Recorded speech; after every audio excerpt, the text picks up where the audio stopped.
له راشد خان وروسته بل لوبغاړي سمیع فیضي او د ننګرهار سوداګرو هم د خیر کار ته راودانګل. دا چې دا نغدي مرستې چا او په څومره اندازه کړي ویډیو تر اخره وګورئ پوه به شئ.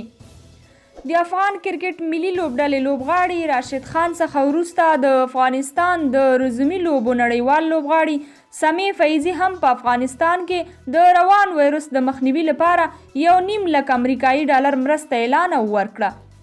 له دې سره هم مهاله د ننګرهار سوداګرۍ او پانګونې خونې مدیره هیئت مشرتابه او غړو یې هم د مرستې له صندوق سره د $92,600 نقدي مرسته وکړه. په مرسته کې حاجي ګلمراد عرب $18,000، حاجي عتیق مومن زاده $15,000، حاجي باز محمد $15,000، حاجي بشیر فقیر وهاب $10,000، حاجي حضرت ولی هډوال $15,000، حاجي صفت الله صاحبزاده $15,000، حاجي زلمه عظیمی $15,000، حاجي عزیز الرحمن عرب $2,000، عبدالرحمن هډوال $2,000، حاجي مصطفی رحیمی هم $2,000 او حاجي عثمان $2,000، حاجي آغا محمد رودوال $2,000، ډاکټر مخلص عبدالولي بابکرخیل ګلهادي او حاجي نظام $1,000 او انجینر اعجاز الحق $600 نقدي مرسته وکړه.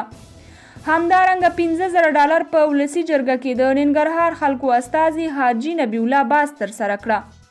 دغه مرسته د مرستې د صندوق یو تن مسؤل او د سوداګرۍ خونې اجرایه رئیس ډاکټر شمس الحق ته وسپارل شوه. په ورته وخت کې تېره ورځ د کرکټ ملي لوبډلې لوبغاړي راشد خان هم مرسته اعلان کړه. نوموړي په خپله رسمي فیسبوک پاڼه لیکلي و چې زه به په دغو سختو حالاتو کې له خلکو سره مرستې کوم او دا زما مسؤلیت دی.